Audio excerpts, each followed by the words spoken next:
अध्याय 7। अच्छे परिणामों की उम्मीद करेंगे तो अच्छे परिणाम मिलेंगे। मेरा बेटा हर काम में असफल क्यों होता है? एक दुखी पिता ने अपने 30 साल के बेटे के बारे में पूछा। इस युवक की असफलता का कारण समझना सचमुच मुश्किल था, क्योंकि उसके पास सब कुछ था। वह अच्छे परिवार का था, उसकी शैक्षणिक योग्यता बहुत अच्छी थी, उसके सामने बिजनेस की संभावनाएं भी औसत से बेहतर थीं। फिर भी ना जाने क्यों वह अपने हर काम में असफल हो जाता था। वह जिस काम में हाथ डालता था वह गड़बड़ हो जाता था। वह बहुत कोशिश करता था, परंतु ना जाने क्यों सफलता उसके हाथ नहीं आती थी। बहरहाल एक दिन उसे जवाब मिल गया, एक आसान परंतु सशक्त जवाब। इस नए प्राप्त रहस्य का कुछ समय तक अभ्यास करने के बाद असफलता का सिलसिला टूट गया और उसमें सफलता का जादुई स्पर्श आ गया। उसका व्यक्तित्व अब केंद्रित था, उसकी शक्तियां प्रचुर थी। कुछ समय पहले मैं एक लंच में इस युवक से मिला और यह प्रतिभाशाली व्यक्ति अपने करियर के शिखर पर दिख रहा था। मैंने उसकी प्रशंसा करते हुए कहा, मुझे हैरानी हो रही है, कुछ साल पहले तक आप हर काम में असफल हो रहे थे। अब आपने एक मौलिक विचार को बेहतरीन बिजनेस में बदल लिया है। आप अपने समुदाय के लीडर बन चुके हैं। कृपया आप में हुए इस उल्लेखनीय परिवर्तन के कारणों के बारे में मुझे बताइए। दरअसल यह बहुत आसान था, उसने जवाब दिया। मैंने सिर्फ विश्वास का जादू सीख लिया।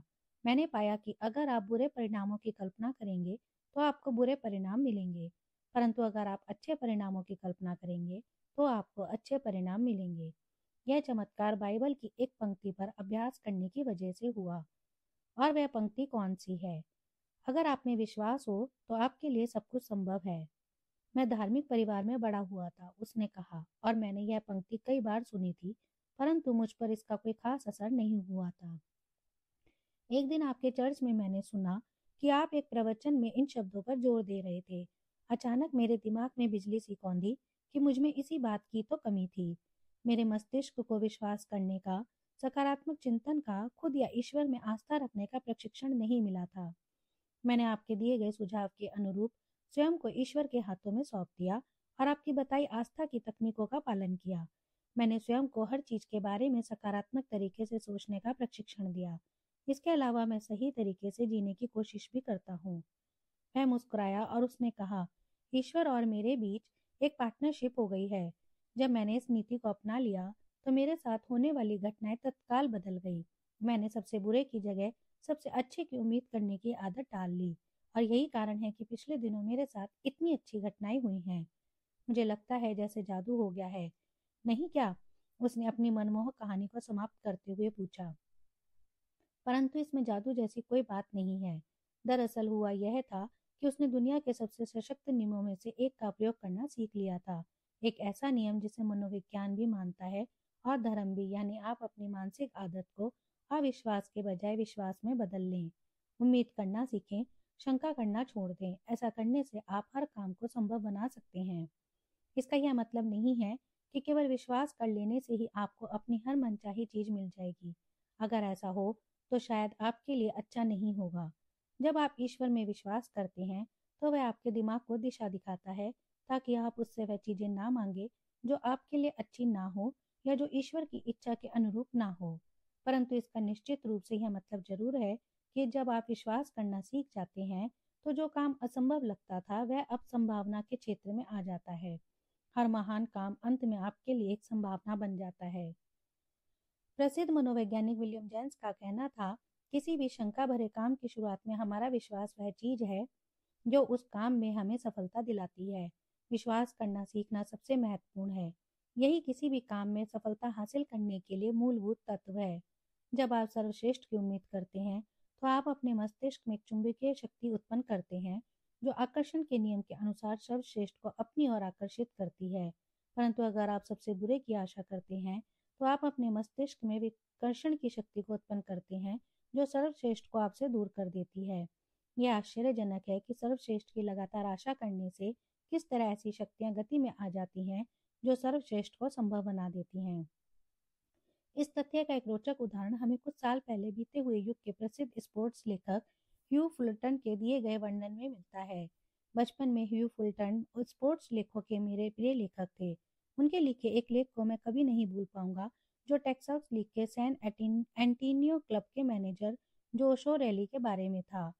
ओरेली के पास महान खिलाड़ी थे जिनमें से 700 300 से भी अधिक स्कोर कर चुके थे और हर एक विचार था कि उनकी टीम आसानी से चैंपियनशिप जीत जाएगी। परंतु क्लब ने खराब प्रदर्शन किया और वे शुरुआती 20 मैचों में 17 मैच हार गए। खिलाड़ी हिट नहीं कर पा रहे थे और हर खिलाड़ी दूसरे खिलाड़ी को दोष देने में लगा था। डल्लास क्लब के साथ खेलते हुए, जो उस साल थोड़ी कमजोर टीम थी, केवल एक सैन एंटोनियो के खिलाड़ी को हिट मिली और अजीब बात यह थी कि यह पिचर को मिली। और रैली की टीम उस दिन बुरी तरह हार गई। खेल के बाद क्लब हाउस में खिलाड़ी बहुत असंतुष्ट और हताश थे। जोश और रैली जानते थे कि उनके पास सितारों का जमावड़ा है और वह यह भी जानते थे कि समस्या सिर्फ इतनी थी कि उनकी सोच गलत थी। वे हिट मिलने की उम्मीद नहीं कर रहे थे, वे जीतने की उम्मीद नहीं कर रहे थे, वे हारने की उम्मीद कर रहे थे। वे जीत के बारे में नहीं बल्कि हार के बारे में सोच रहे थे। उनकी मानसिकता आशा की नहीं बल्कि शंका की थी। इस नकारात्मक मानसिक प्रक्रिया ने उन्हें रोक दिया, उनकी मांसपेशियों को कुंद कर दिया, उनकी टाइमिंग को गड़बड़ा दिया और पूरी टीम में सहज शक्ति का मुक्त बहाव कहीं नहीं दिख रहा था। संयोग से उस समय श्लेटर नाम का एक धार्मिक संत उस इलाके में लोकप्रिय था। वह आस्था उपचारक होने का दावा करता था और स्पष्ट रूप से उसे आश्चर्यजनक परिणाम मिल रहे थे। भारी भीड़ उसे सुनने के लिए जाती थी और लगभग हर व्यक्ति उसमें विश्वास करता था, शायद इसलिए कि वे लोग उसकी शक्ति में विश्वास करते थे। श्लेटर को इतने अच्छे परिणाम मिले। और एली ने टीम के हर खिलाड़ी से कहा कि वे अपने सबसे अच्छे 2 बल्ले निकाल कर उसे दे दें। फिर उसने सभी खिलाड़ियों से कहा कि वे लोग वहीं क्लब हाउस में बैठकर उसके लौटने का इंतजार करें। उसने बल्लों को गाड़ी में रखा और चला गया। 1 घंटे बाद वह खुशी से उछलता हुआ आया और उसने खिलाड़ियों को बताया कि महान उपदेशक श्लेटर ने इन बल्लों का आशीर्वाद दे दिया है और अब उन बल्लों में ऐसी आध्यात्मिक शक्ति आ गई है जिसके सहारे वे दुनिया की किसी भी टीम को हरा सकते हैं। खिलाड़ी यह सुनकर अचंभित भी हुए और खुश भी। अगले दिन उन्होंने डल्लास की टीम को बुरी तरह रौंद डाला। उन्होंने 37 बेस हिट और 20 रन मिले। इसके बाद उन्होंने अपना विजयी अभियान जारी रखते हुए हर टीम को हराया और चैंपियनशिप जीत ली। ह्यू फुलटर ने कहा कि वर्षों तक दक्षिण पश्चिम में खिलाड़ी इन श्लेटर बल्लों के लिए बड़ी कीमत देने के लिए तैयार थे। श्लेटर की व्यक्तिगत शक्ति के अलावा तथ्य यह था कि इन खिलाड़ियों के मस्तिष्क में एक जबरदस्त परिवर्तन हुआ था। उनका मानसिक रवैया पूरी तरह बदल गया। शंका के बजाय वे आशा और उम्मीद के संदर्भ में सोचने लगे। वे बुरे परिणामों की उम्मीद नहीं कर रहे थे, बल्कि वे अच्छे परिणामों की उम्मीद कर रहे थे। उन्हें अच्छे शॉट, बहुत सारे रन, जीत की उम्मीद थी और उन्हें यही सब हासिल हुए। जो वे चाहते थे उसे हासिल करने की शक्ति उनके पास थी। बल्लों में भी कोई अंतर नहीं था, मैं इस बारे में विश्वास से कह सकता हूँ, परंतु उन बल्लों का प्रयोग कर रहे लोगों के मस्तिष्क में निश्चित रूप से अंतर आ गया था। अब वे जानते थे कि वे हिट कर सकते थे, अब वे जानते थे कि वे रन बना सकते थे, अब वे जानते थे कि वे जीत सकते थे। एक नई सोच ने इन लोगों के मस्तिष्क को बदल दिया ताकि आस्था की रचनात्मक शक्ति कार्य कर सके। शायद आप जीवन के खेल में अच्छा प्रदर्शन नहीं कर रहे हो, शायद आप बैटिंग के लिए खड़े होते हो और हिट नहीं कर पा रहे हो। आप बार बार बैटिंग करते हैं, परंतु आपका बैटिंग का औसत बहुत ही निराशाजनक है। मुझे एक सुझाव देने दें। मैं इस बात की गारंटी देता हूँ कि यह काम करेगा। मेरे आश्वासन का आधार यह है कि हजारों लोगों ने इसका प्रयोग करके बहुत अच्छे परिणाम पाए हैं। अगर आप इस तरीके को सचमुच आजमाएंगे तो आपके जीवन में चीजें बदल जाएंगी। न्यू टेस्टामेंट को पढ़ना शुरू कर दें और देखें कि कितनी बार यह आस्था का उल्लेख करती है। आस्था के बारे में 1 दर्जन सबसे प्रबल वाक्यों को चुन ले, उन वाक्यों को जो आपको सबसे अच्छे लगते हों, फिर हर एक को याद कर ले। आस्था के इन विचारों को अपने चेतन मस्तिष्क में डाल दें, उन्हें बार बार दोहराते रहें, खास तौर पर रात को सोने जाने से ठीक पहले। आध्यात्मिक रूपांतरण की प्रक्रिया द्वारा वे आपके चेतन मस्तिष्क से आपके अवचेतन मस्तिष्क में पहुंच जाएंगे और समय के साथ आपकी मूलभूत मानसिकता और सोच को सुधार देंगे। यह प्रक्रिया आपको एक विश्वास करने वाले व्यक्ति में बदल देगी, एक उम्मीद करने वाले व्यक्ति के रूप में, और जब आप इस तरह के बन जाएंगे तो आप समय के साथ सफल भी होंगे। आप में वह प्राप्त करने की नई शक्ति होगी जो ईश्वर और आपके अनुसार आपको जीवन में मिलना चाहिए। मानवीय स्वभाव में सबसे प्रबल शक्ति बाइबल में सिखाई गई आध्यात्मिक शक्ति की तकनीक है। बहुत ही चतुराई से बाइबल उस तरीके पर जोर देती है जिसके द्वारा कोई व्यक्ति अपने आप को कुछ बना सकता है। आस्था की ढाल से आप बुरे लोगों के तीरों को असफलता कर पाएंगे। आस्था, विश्वास, सकारात्मक चिंतन, ईश्वर में आस्था, दूसरे लोगों में आस्था, खुद में आस्था, जीवन में आस्था, यह उस तकनीक का सार है जो यह सिखाती है अगर आप विश्वास कर सकते हैं। यह कहती है अगर आप में विश्वास हो तो आपके लिए सब कुछ संभव है।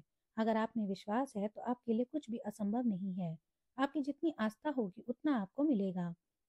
विश्वास करो, और यह इस सच्चाई को बार बार बताती है कि अगर आप में आस्था है तो आप पहाड़ को भी हिला सकते हैं। कोई शंकालु व्यक्ति जिसने कभी सही चिंतन के प्रभाव के इस सशक्त नियम के बारे में नहीं सीखा, मेरी बातों पर शंका कर सकता है।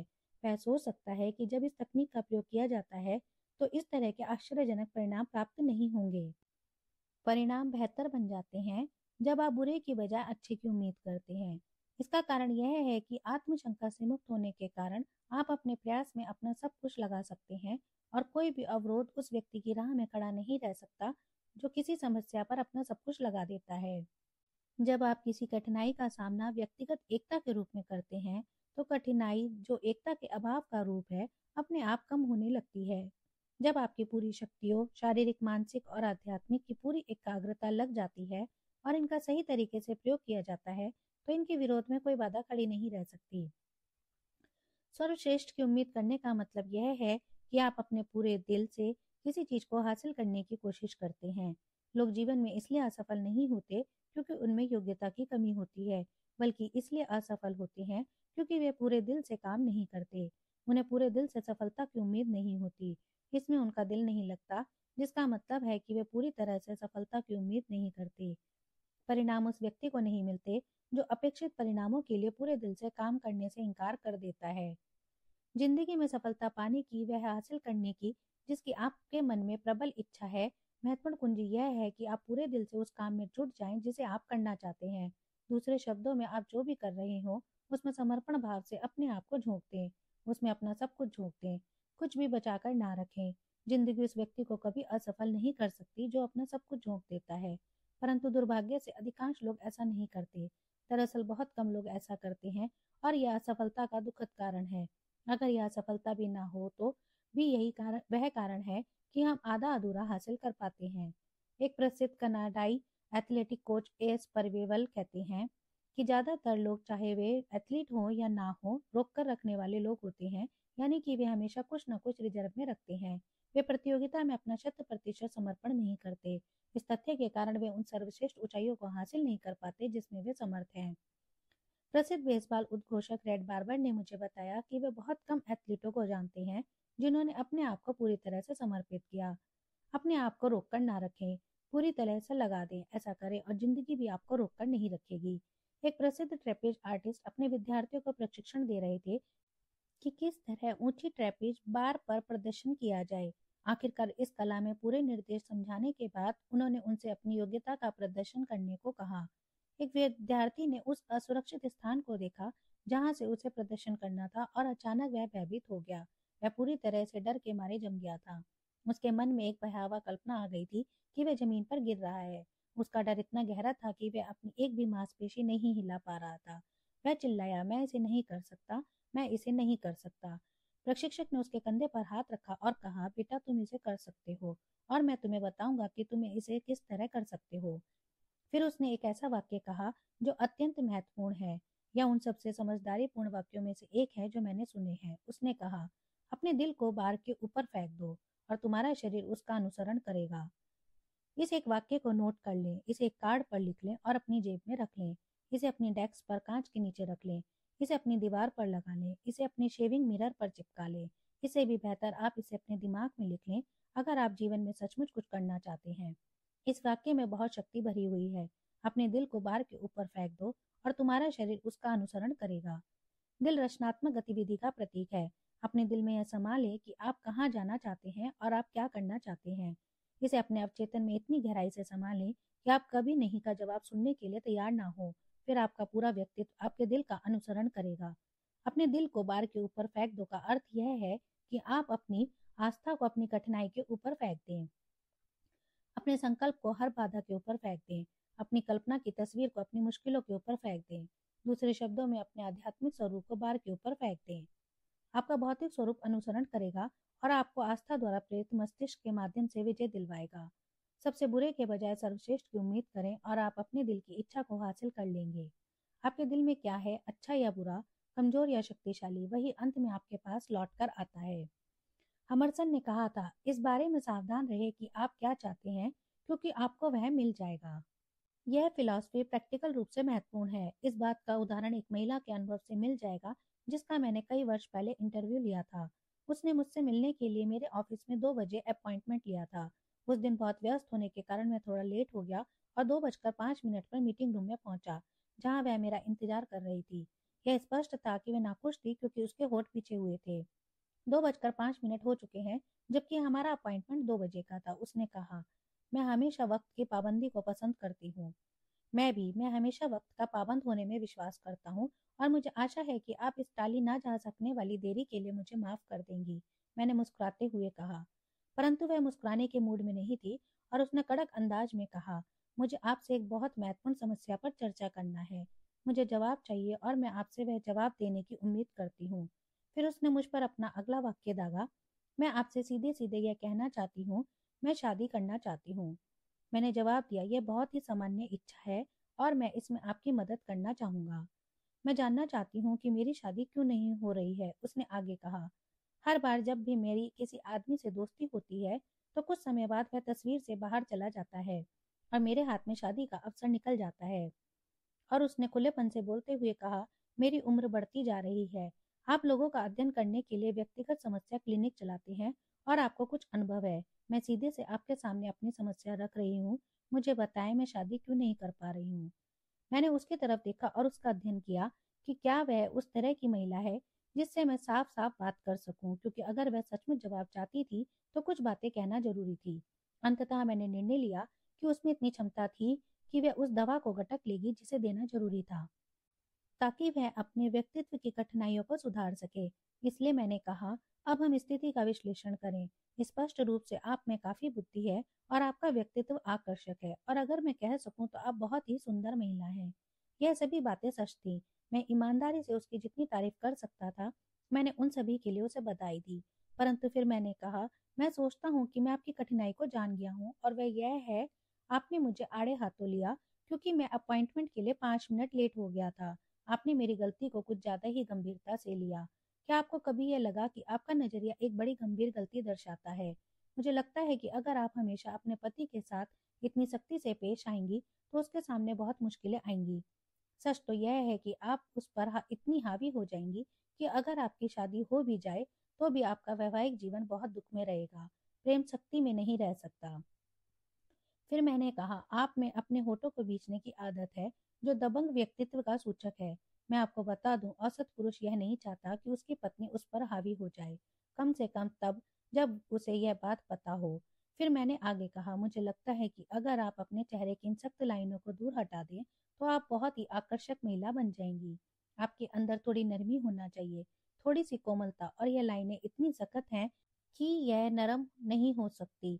फिर मैंने उसकी ड्रेस को देखा जो स्पष्ट रूप से बहुत महंगी थी, परंतु वह उस पर जम नहीं रही थी, और मैंने कहा, यह मेरे क्षेत्र में तो नहीं आता और मुझे आशा है कि आप इस बात को अन्यथा नहीं लेंगी, परंतु शायद आपको इस ड्रेस को थोड़ा ढीला पहनना चाहिए। मैं जानता था कि मेरा वर्णन थोड़ा अजीब था, परंतु उसने इस बात को हंसकर लिया और वह जोर से हंसी। उसने कहा, आप स्टाइल वाली शब्दावली का प्रयोग तो नहीं कर रहे हैं, परंतु मैं आपकी बात समझ गई हूँ। फिर मैंने सुझाव दिया, शायद आपको अपनी हेयर स्टाइल बदलने की भी आवश्यकता है। आपके बाल थोड़े ज्यादा ही तैरते हुए से हैं। फिर आप थोड़ा सा परफ्यूम भी इस्तेमाल कर लें तो बेहतर होगा, बस थोड़ा सा। परंतु सचमुच महत्वपूर्ण चीज ये है, एक नया नजरिया विकसित करना जो आपके चेहरे की लाइनों को बदल दे और आपको वह अवर्णीय गुण दे जिसे आध्यात्मिक सुख के नाम से जाना जाता है। मुझे विश्वास है कि यह आप में आकर्षण और सुंदरता उत्पन्न कर देगा। वह जोर से बोली, मुझे किसी पादरी के ऑफिस में इस तरह की सलाह की उम्मीद कभी नहीं थी। नहीं, मैंने हंसते हुए कहा, मुझे लगता है आप सही हैं, परंतु आजकल हमें मानवीय समस्याओं के पूरे क्षेत्र को देखना होता है। फिर मैंने उसे ओहियो वेलेसन यूनिवर्सिटी के अपने पुराने प्रोफेसर के बारे में बताया, जिनका नाम रॉली वाकर था, जिन्होंने कहा था, ईश्वर एक ब्यूटी पार्लर चलाता है।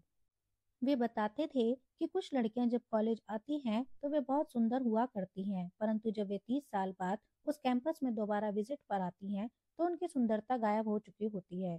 उनकी जवानी की चांदनी और गुलाब का सौंदर्य टिक नहीं पाता। दूसरी तरफ कुछ लड़कियां जब कॉलेज आती हैं तो वे बहुत साधारण होती हैं, परंतु जब वे 30 साल बाद लौटती हैं तो वे सुंदर महिलाएं होती हैं। किस चीज से यह फर्क पड़ता है, उसने पूछा। बाद वाली महिलाओं के चेहरे पर आंतरिक आध्यात्मिक जीवन का सौंदर्य स्पष्ट रूप से लिखा होता है। और फिर उसने जोड़ा, ईश्वर एक ब्यूटी पार्लर चलाता है।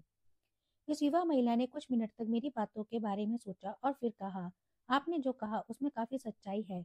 मैं इसे आजमा कर देखूंगी। यहाँ पर उसका दृढ़ व्यक्तित्व काम आया, क्योंकि उसने सचमुच इसे आजमा कर देखा। इस घटना को कई साल हो चुके थे और मैं उसे भूल चुका था। फिर एक शहर में भाषण देने के बाद एक बहुत सुंदर महिला एक आकर्षक पुरुष और 10 साल के बच्चे के साथ मेरे पास आई। महिला ने मुस्कुराते हुए पूछा, आपको मेरी ड्रेस कैसी लग रही है? आपकी ड्रेस? मैंने आश्चर्य से पूछा। मेरी ड्रेस, उसने कहा, क्या यह थोड़ी ढीली है?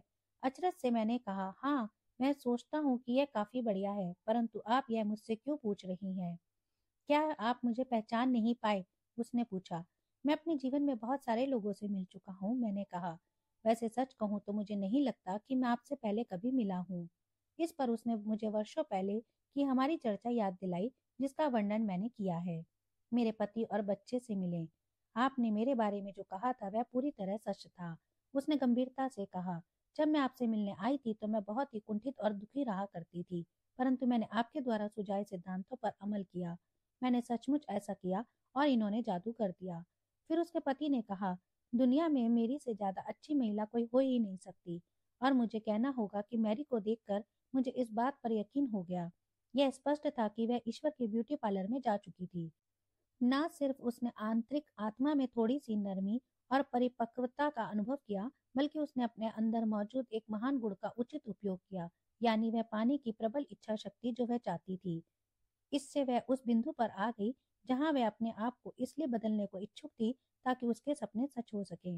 उसमें वह मानसिक गुण था जिसके द्वारा वह अपने आप को संभाल सकती थी, और उसने आध्यात्मिक तकनीकों का इस्तेमाल किया। उसमें एक गहरी और सीधी सादी आस्था थी कि वह दिल से जो चाहती थी उसे उचित रचनात्मक और सकारात्मक तरीकों से हासिल किया जा सकता था। तो फार्मूला यह है कि आप पहले तो यह जानें कि आप क्या चाहते हैं, फिर इसकी जांच करें कि यह सही चीज है। इसके बाद अपने आप को इस तरीके से बदलें कि यह स्वाभाविक रूप से आपके पास आए, और हमेशा आस्था रखें। विश्वास की रचनात्मक शक्ति द्वारा आप उन परिस्थितियों को प्रेरित करते हैं जो आपकी इच्छा को पूरी करने से संबंधित घटनाओं को जन्म देती है। आधुनिक चिंतन के विद्यार्थी अधिकाधिक महसूस कर रहे हैं कि ईसा मसीह के विचार और शिक्षा का व्यवहारिक मूल्य है। खास तौर पर इस सिद्धांत की तरह के सिद्धांतों का, आपकी जितनी आस्था होगी आपको उतना ही मिलेगा। आपकी अपने आप में, अपने काम में ईश्वर में जितनी आस्था होगी आप उतनी ही आगे तक जा पाएंगे, उससे आगे नहीं। अगर आपको अपने काम में, अपने आप में और अपने देश में मौजूद अवसरों में विश्वास है, और अगर आपको ईश्वर में विश्वास है, और अगर आप कड़ी मेहनत करते हैं, सीखते हैं और अपने आप को उसमें झोंक देते हैं, दूसरे शब्दों में अगर आप अपने दिल को बार के ऊपर फेंक देते हैं, तो आप अपने आप को उस ऊंचे स्थान पर ले जा सकते हैं जो आप अपने जीवन, अपनी सेवा और अपनी उपलब्धि की दृष्टि से चाहते हैं। जब भी आपके सामने कोई बार या बाधा आ जाए तो रुकें, अपनी आंखें बंद करें, हर उस चीज की कल्पना करें जो उस बाधा के ऊपर है, और फिर कल्पना करें कि आप अपने आप को बार या बाधा के ऊपर फेंक रहे हैं, और कल्पना में अपने आप को उस बाधा या बार के ऊपर उठते हुए देखें। विश्वास करें कि आप इस ऊपर ले जाने वाली शक्ति का अनुभव कर रहे हैं। आपको जो ऊपर उठाने वाली शक्ति प्राप्त होगी, उससे आप आश्चर्यचकित रह जाएंगे। अगर आपके मस्तिष्क की गहराई में आप सर्वश्रेष्ठ की कल्पना करते हैं और आस्था और ऊर्जा की शक्तियों का प्रयोग करते हैं, तो आपको सर्वश्रेष्ठ ही मिलेगा। जाहिर है कि सर्वश्रेष्ठ को हासिल करने की इस प्रक्रिया में ये जानना महत्वपूर्ण है कि आप जीवन में कहाँ जाना चाहते हैं। आप अपने लक्ष्य तक तभी पहुंच सकते हैं, अपने सपनों को तभी सच कर सकते हैं, वहां तक तभी पहुंच सकते हैं जहां आप जाना चाहते हैं, जब आपको यह मालूम हो कि आपका लक्ष्य क्या है। आपकी उम्मीद या आशा का एक स्पष्ट रूप से परिभाषित लक्ष्य होना चाहिए। ज्यादातर लोग जिंदगी में कहीं नहीं पहुंच पाते, क्योंकि वे जानते ही नहीं है कि वे कहाँ पहुंचना चाहते हैं। उनका कोई स्पष्ट रूप से निर्धारित, पूरी तरह से निश्चित लक्ष्य नहीं होता। अगर आप बिना लक्ष्य के चल रहे हैं, तो आप सर्वश्रेष्ठ परिणामों की उम्मीद कैसे कर सकते हैं? 26 साल का एक युवक मुझसे सलाह लेने आया, क्योंकि वह अपनी नौकरी से असंतुष्ट था। उसमें महत्वाकांक्षा थी। वह जीवन में बड़ा आदमी बनना चाहता था। मैं जानना चाहता था कि वह किस तरह अपनी परिस्थितियों को सुधारे। उसका प्रयोजन पूरी तरह स्वार्थहीन और सार्थक लग रहा था। तो आप कहाँ पहुंचना चाहते हैं? मैंने उससे पूछा। मैं इस बारे में ठीक ठाक कुछ नहीं जानता, उसने झिझकते हुए कहा। मैंने इस बारे में कभी सोचा ही नहीं। मैं केवल इतना जानता हूँ कि मैं जहाँ हूँ मैं उससे बेहतर जगह जाना चाहता हूँ। आपकी विशेष योग्यताएं क्या हैं? यानी आप कौन सा काम अच्छी तरह से कर सकते हैं? मुझे नहीं पता, उसने जवाब दिया। मैंने इस बारे में भी कभी नहीं सोचा। परंतु अगर आपको विकल्प दिया जाए तो आप जीवन में क्या करना चाहेंगे? आप अपने जीवन में सचमुच क्या करना चाहते हैं? मैंने जोर देकर पूछा। मैं इस बारे में कुछ नहीं कह सकता, उसने अनमने ढंग से जवाब दिया। मैं सचमुच नहीं जानता कि मैं क्या करना चाहता हूँ। मैंने इस बारे में कभी नहीं सोचा। मुझे लगता है कि मुझे इस बारे में भी सोचना पड़ेगा। देखिए, मैंने कहा, जहाँ आप हैं वहां से आप कहीं और जाना चाहते हैं, परंतु आप यह नहीं जानते कि आप कहाँ जाना चाहते हैं। आप यह नहीं जानते कि आप क्या कर सकते हैं या आप क्या करना चाहते हैं। मेरे ख्याल से आपको कहीं भी जाने से पहले अपने विचारों को क्रमबद्ध करना होगा और इस बारे में पूरी तरह से विचार करना होगा। कई लोग इसी कारण असफल हो जाते हैं। वे सिर्फ इसलिए अपनी मंजिल तक नहीं पहुंच पाते क्योंकि उनके दिमाग में केवल एक धुंधला विचार होता है कि वे कहाँ जाना चाहते हैं या वे क्या करना चाहते हैं। निश्चित लक्ष्य के बिना निश्चित जगह पर नहीं पहुंचा जा सकता। हमने एक विस्तृत विश्लेषण किया, इस युवक की क्षमताओं की जांच की और उसके व्यक्तित्व में कुछ ऐसी विशेषताएं पाई जिनके अस्तित्व के बारे में वह अनजान था। परंतु उसे आगे बढ़ाने के लिए कोई प्रेरक शक्ति प्रदान करना आवश्यक था। इसलिए हमने उसे व्यवहारिक आस्था की तकनीकें सिखाई। आज वह उपलब्धि की राह पर है। अब वह जानता है कि वह कहाँ जाना चाहता है और वहाँ कैसे पहुंचा जाता है। वह जानता है कि सर्वश्रेष्ठ क्या है और वह इसे हासिल करने की उम्मीद करता है और वह ऐसा कर लेगा। उसे ऐसी कोई चीज नहीं रोक सकती। मैंने एक अखबार के प्रसिद्ध संपादक से पूछा जो एक प्रेरक व्यक्तित्व थे, आप इस महत्वपूर्ण अखबार के संपादक कैसे बने? मैं बनना चाहता था, उसने सीधा सा जवाब दिया। क्या इतना ही? मैंने पूछा। आप बनना चाहते थे और इसलिए आप बन गए? शायद इतना ही नहीं, परंतु सबसे बड़ा कारण तो यही है, उसने स्पष्ट किया। मेरा विश्वास है कि अगर आप कहीं पहुंचना चाहते हैं तो आपको यह निश्चित रूप से तय कर लेना चाहिए कि आप कहाँ होना चाहते हैं या क्या हासिल करना चाहते हैं। यह सुनिश्चित कर ले कि आपका लक्ष्य सही हो। फिर उस लक्ष्य की तस्वीर को अपने दिमाग में जमकर बिठा लें और बिठाए रखें। कड़ी मेहनत करें, अपनी सफलता में विश्वास रखें और यह विचार इतना सशक्त बन जाएगा कि यह आपकी सफलता सुनिश्चित कर देगा। एक गहन प्रवृत्ति है, उसने घोषणा की, कि आपका मस्तिष्क जो तस्वीर देखता है आप वही बन जाते हैं, बशर्ते आप इस मानसिक तस्वीर को प्रबलता से देखें और आपका लक्ष्य दमदार हो। इतना कहते हुए संपादक ने अपने पर्स में से एक पुराना सा कार्ड बाहर निकाला और कहा, मैं इस कोटेशन को अपने जीवन के हर दिन दोहराता हूँ। यह मेरा सबसे प्रेरक विचार बन चुका है। मैंने इसे नोट कर लिया और अब मैं इसे आपको दे रहा हूँ। वह व्यक्ति जो आत्मनिर्भर, सकारात्मक, आशावादी है और जो अपने काम को सफलता के आश्वासन से हाथ में लेता है, वह अपनी स्थिति को चुंबकीय बना देता है। वह अपनी तरफ ब्रह्मांड की रचनात्मक शक्तियों को आकर्षित करता है। यह सचमुच एक तथ्य है कि वह व्यक्ति जो रचनात्मक, आत्मनिर्भरता और आशावाद से सोचता है, अपनी स्थिति को चुंबकीय बना लेता है और अपने लक्ष्य को हासिल करने की शक्ति उत्पन्न कर देता है। इसलिए हमेशा सर्वश्रेष्ठ की ही उम्मीद करें। सबसे बुरे के बारे में कभी ना सोचें। इसे अपने विचारों से निकाल दें। इसे अपनी जिंदगी से बाहर फेंक दें। आपके मस्तिष्क में ऐसा कोई विचार नहीं होना चाहिए कि घटना बुरी होगी। बुरे के विचार की संभावना से भी इनकार कर दें, क्योंकि आप अपने मस्तिष्क में जो चीज रखेंगे वही चीज वहां पर बढ़ेगी। इसलिए अपने मस्तिष्क में सर्वश्रेष्ठ को ही रखें और सिर्फ उसी को रखें।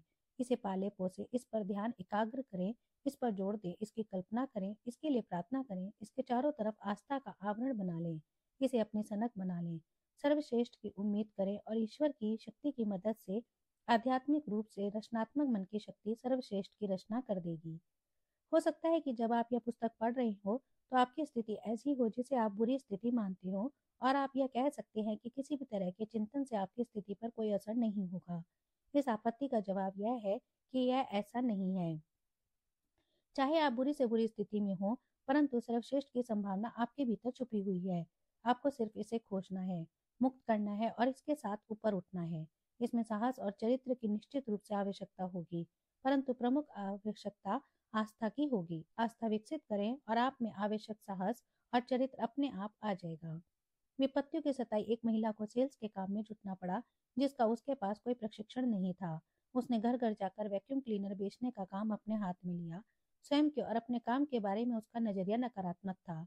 उसे विश्वास ही नहीं था कि वह यह काम कर सकती है। वह जानती थी कि वह असफल होगी। उसे किसी घर के पास जाने में डर लगता था, चाहे उस घर के लोगों ने वैक्यूम क्लीनर के डिमॉन्स्ट्रेशन का अनुरोध ही क्यों न किया हो।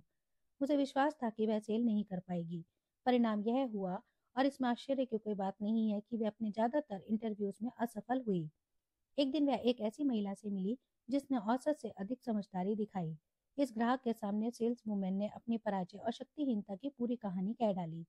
दूसरी महिला ने धैर्य से सुना और फिर शांति से कहा, अगर आप असफलता की उम्मीद करती हैं तो आपको असफलता ही मिलेगी, परंतु अगर आप सफलता की उम्मीद करती हैं तो मुझे विश्वास है कि आप सफल ही होंगी।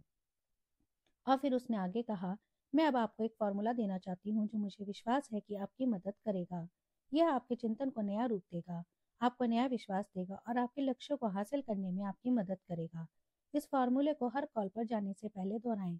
इसमें विश्वास करें और आपको यह हैरानी होगी कि यह आपके लिए क्या कर सकता है। यह है, अगर ईश्वर हमारे साथ हो तो कौन हमारे खिलाफ हो सकता है। परंतु आप इसे बदल कर व्यक्तिगत बना लें और इस तरह कहें, अगर ईश्वर मेरे साथ है तो कौन मेरे खिलाफ हो सकता है। अगर ईश्वर मेरे साथ है तो मैं जानती हूँ कि ईश्वर की मदद से मैं वैक्यूम क्लीनर बेच सकती हूँ। ईश्वर को एहसास है कि आपको अपने बच्चों और अपने लिए सुरक्षा और समर्थन की जरूरत है, और मेरे सुझाए तरीके पर अमल करने से आपको वह शक्ति प्रदान की जाएगी जो आप चाहती हैं। उस महिला ने इस फॉर्मूले का प्रयोग करना सीख लिया। वह घर में इस उम्मीद के साथ जाती थी कि वह बेच लेगी। वह अपने मन में नकारात्मक परिणामों के बजाय सकारात्मक परिणामों की उम्मीद रखती थी। जब सेल्स वुमेन ने सिद्धांत का प्रयोग शुरू किया तो जल्दी ही उसने नया साहस, नई आस्था और अपनी योग्यता में गहरा विश्वास हासिल कर लिया। अब वह दावा करती है, ईश्वर वैक्यूम क्लीनर बेचने में मेरी मदद करता है और इस बात से कौन इनकार कर सकता है। यह सुपरिभाषित और सच्चा सिद्धांत है कि मस्तिष्क जिस बात की गहराई से उम्मीद करता है वह उसे मिल जाती है। शायद इसलिए सच है क्योंकि आप दरअसल जिस चीज की सचमुच उम्मीद करते हैं आप उसे सचमुच चाहते हैं। जब तक आप किसी चीज को सचमुच ना चाहें, जब तक आप अपनी प्रबल इच्छा द्वारा सकारात्मक तत्वों का माहौल ना बनाएं, तब तक आपको वह चीज प्राप्त होने की कोई संभावना नहीं है। अगर आप पूरे दिल से, यही रहस्य है, अगर आप पूरे दिल से यानी पूरे व्यक्तित्व से अपने दिल की इच्छा की तरफ रचनात्मक हाथ बढ़ाते हैं तो आपका हाथ खाली नहीं लौटेगा। अब मैं आपको 7 शब्द बताना चाहूंगा जो एक महान नियम की अभिव्यक्ति है। आस्था की शक्ति से चमत्कार होते हैं। यह शब्द इतने बेशकीमती हैं कि आप इन्हें अपने दिमाग में बिठा लें। इनके सहारे आप बड़ी से बड़ी बाधा को भी पार कर सकते हैं। इन्हें बार बार दोहराते रहें। आस्था की शक्ति से चमत्कार होते हैं। इन साफ शब्दों में प्रबल और रचनात्मक शक्ति है। इन्हें अपने चेतन मस्तिष्क में बिठा लें। इन्हें अपने अवचेतन मस्तिष्क में डूब जाने दें और ये आपको किसी भी कठिनाई पर विजय पाने में आपकी मदद करेंगे। इन्हें अपने विचारों में बिठा लें और इन्हें बार बार कहें। इन्हें तब तक दोहराते रहें जब तक कि आपका मस्तिष्क इन्हें स्वीकार ना कर ले और जब तक आप इनमें विश्वास ना करने लगे। आस्था की शक्ति से चमत्कार होते हैं। मुझे इस अवधारणा की प्रभावशीलता में कोई संदेह नहीं है, क्योंकि मैंने इसे इतनी अधिक बार काम करते देखा है कि आस्था की शक्ति के बारे में मेरा उत्साह पूरी तरह असीमित है। आप हर बाधा को पार कर सकते हैं। आप आस्था की शक्ति के द्वारा बड़ी से बड़ी सफलता हासिल कर सकते हैं। परंतु आप आस्था की शक्ति विकसित कैसे करें? इस सवाल का जवाब है, बाइबल के महान शब्दों से अपने मस्तिष्क को भर लें। अगर आप हर दिन 1 घंटा बाइबल पढ़ें, इसके महान शब्दों को याद कर लें और उन्हें अपने व्यक्तित्व के पुनर्निर्माण की अनुमति दें, तो आप में और आपके अनुभव में जो परिवर्तन होगा वह किसी चमत्कार से कम नहीं होगा। बाइबल का केवल एक खंड ही आपके लिए काम कर सकता है। मार्क का 11वां अध्याय ही प्राप्त है। आपको यह रहस्य इन शब्दों में मिलेगा और यह इस पुस्तक के महानतम फार्मूलों में से एक है। ईश्वर में आस्था रखो। मैं आपसे सच कहता हूँ कि जो भी इस पहाड़ से यह कहेगा, तुम अलग हट जाओ और समुद्र में डूब जाओ, यानी कि आंखों से ओझल हो जाओ। समुद्र में डूबने वाली हर चीज हमेशा के लिए गायब हो जाती है। टाइटैनिक समुद्र की तलहटी में पड़ा हुआ है। समुद्र की तलहटी जहाजों से भरी पड़ी है। अपनी बाधा को, जिसे पहाड़ कहा गया है, समुद्र में डुबा दो और उसके दिल में इस पर संदेह नहीं होगा। यहाँ पर दिल शब्द का प्रयोग क्यों किया गया है? क्योंकि यहाँ यह बताया गया है कि आप अपने अवचेतन मन में भी इस बात पर शंका ना करें जो आपके सबसे अंदर का हिस्सा है। यह चेतन मस्तिष्क में संदेह की तरह सतही नहीं है जो सामान्य और बुद्धिमत्तापूर्ण प्रश्न करती है। यह गहरी मूलभूत शंका है जिससे बचना चाहिए। बल्कि ये विश्वास होगा कि वह जो कहेगा वही होगा, तो सचमुच वह जो कहेगा उसे वही मिलेगा। यह कोई ऐसा सिद्धांत नहीं है जो मैंने सोच लिया है। इसे इस पुस्तक द्वारा सिखाया गया है, जो इंसान की सबसे विश्वसनीय पुस्तक है। पीढ़ी दर पीढ़ी चाहे ज्ञान और विज्ञान में कितना ही विकास क्यों न हुआ हो, बाइबल को किसी अन्य पुस्तक की तुलना में अधिक लोग पढ़ते हैं। मानवता को किसी अन्य दस्तावेज की तुलना में इस पर अधिक विश्वास है और बाइबल हमें बताती है कि आस्था की शक्ति से चमत्कार होते हैं। कुछ लोगों के साथ महान चीजें नहीं होती। इसका कारण यह है कि वे लोग आस्था की शक्ति के प्रयोग में निश्चित नहीं होते। हमसे कहा गया है कि जो भी इस पहाड़ से यह कहेगा, यानी कि आप अपने प्रयासों को अपनी सारी मुश्किलों की पर्वत श्रृंखलाओं पर ना लगाएं, बल्कि एक समय में एक चीज पर हमला करें जो आपको उस समय परास्त कर रही है। निश्चित रहें, एक एक करके समस्याओं को दूर करें। अगर आप कुछ पाना चाहते हैं तो आपको इसे कैसे हासिल करना चाहिए? सबसे पहले तो आप खुद से यह पूछें, क्या मुझे यह पाना चाहिए? ईमानदारी से उस प्रश्न को अपनी प्रार्थना में दोहराएं और पूछें कि आपको सचमुच यह पाना चाहिए या नहीं। अगर आपका जवाब हाँ में हो तो फिर ईश्वर से इस चीज को मांगे। मांगने में झिझके नहीं, और अगर ईश्वर को, जिसमें आपसे ज्यादा बुद्धि है, यह लगेगा कि आपको यह नहीं मिलना चाहिए, तो भी आप चिंता ना करें। वह आपको वह चीज नहीं देगा। परंतु अगर आपके द्वारा मांगी जाने वाली चीज सही है तो उसे मांगने में झिझके नहीं, और जब आप मांगेंगे तो अपने दिल में शंका ना रखें। कोई निश्चित वस्तु मांगे। इस नियम की सत्यता के बारे में मेरे मित्र ने मुझे बताया कि जो मिड वेस्टर्न में बिजनेसमैन है, वह एक हट्टा कट्टा बहिर्मुखी मिलनसार प्रेमी व्यक्ति है जो एक सच्चा ईसाई है। वह अपने राज्य में सबसे बड़ी बाइबल क्लास चलाता है। जिस कस्बे में वह रहता है वह वहाँ का लीडर है। वह एक प्लांट का प्रमुख है जिसमें 40,000 लोग काम करते हैं। उसकी ऑफिस की मेज धार्मिक साहित्य से भरी पड़ी है। मेरे कुछ प्रवचन और पैम्पलेट भी उसके पास रखे हुए हैं। उसके प्लांट में, जो अमेरिका के सबसे बड़े प्लांटों में से एक है, वह रेफ्रिजरेटर बनाता है। वह सच्चे दिल का अनपढ़ व्यक्ति है जिसमें आस्था की शक्ति है। उसे विश्वास है कि ईश्वर उसके ऑफिस में उसके साथ है। मेरे मित्र ने कहा, बड़ी आस्था का उपदेश दें, ना कि छोटी और जरा से में बह जाने वाली कमजोर आस्था का। इस प्रकार ना डरे कि आस्था वैज्ञानिक नहीं होती। मैं एक वैज्ञानिक हूँ, उसने कहा। मैं अपने बिजनेस में हर दिन विज्ञान का प्रयोग करता हूँ, और मैं हर दिन बाइबल का प्रयोग करता हूँ। बाइबल काम करेगी, बाइबल की हर चीज काम करती है, बशर्ते आपको उसमें विश्वास हो। जब उसे इस प्लांट का जनरल मैनेजर बनाया गया तो कस्बे में लोग यह कहने लगे, अब मिस्टर जनरल मैनेजर बन गए हैं तो हम सबको काम पर बाइबल लेकर जाना पड़ेगा। कुछ दिनों के बाद उसने अपने ऑफिस में उन लोगों को बुलाया जो इस तरह की बातें कह रहे थे। उसने उस भाषा का प्रयोग किया जो उनकी समझ में आ सके, और उसने कहा, मैंने सुना है कि आप लोग कस्बे में चारों तरफ यह कह रही हैं कि चूंकि अब मैं जनरल मैनेजर बन गया हूँ, इसलिए अब आप लोगों को बाइबल लेकर ऑफिस आना पड़ेगा। नहीं, हमारा यह मतलब नहीं था, उन लोगों ने लज्जित होकर कहा। उसने कहा, वैसे यह विचार बुरा नहीं है, परंतु मैं नहीं चाहता कि आप लोग बाइबल को अपने हाथ में उठाकर रोज प्लांट लाओ। बाइबल को अपने दिल और दिमाग में लेकर आओ। अगर तुम दिल में सद्भाव और आस्था लेकर आओगे तो मेरा विश्वास करो, हम लोग सही तरह से बिजनेस कर सकेंगे। उसने कहा, जिस आस्था का हमें प्रयोग करना चाहिए वह है स्पष्ट आस्था जो किसी निश्चित पहाड़ को हटा दे। अचानक उसने मुझसे पूछा, क्या कभी आपके पैर के अंगूठे ने आपको परेशान किया है? मैं इस सवाल से थोड़ा हैरान हुआ, परंतु इसके पहले कि मैं जवाब दे पाऊं उसने कहा, मेरा एक अंगूठा मुझे परेशान किए हुए था, और मैं इसे लेकर इस शहर के डॉक्टरों के पास गया। वे अच्छे डॉक्टर थे और उन्होंने कहा कि मेरे अंगूठे में उन्हें कोई गड़बड़ी दिखाई नहीं दे रही थी। परंतु वे गलत थे, क्योंकि यह दर्द कर रहा था। इसलिए मैं बाजार गया और एनाटॉमी की एक पुस्तक ले आया और अंगूठे के बारे में पढ़ा। यह दरअसल एक आसान सी संरचना है। इसमें कुछ मांसपेशियों, लिगामेंट्स और हड्डियों के ढांचे के अलावा कुछ नहीं है। ऐसा लग रहा था जैसे कोई भी व्यक्ति जिसे अंगूठे के बारे में जरा भी ज्ञान होगा इसे ठीक कर सकता है। परंतु मैं किसी तरह उस अंगूठे को ठीक नहीं कर पाया, और यह हर समय दर्द करता रहा। तो मैं एक दिन बैठा और मैंने उसे अंगूठे की तरफ देखा।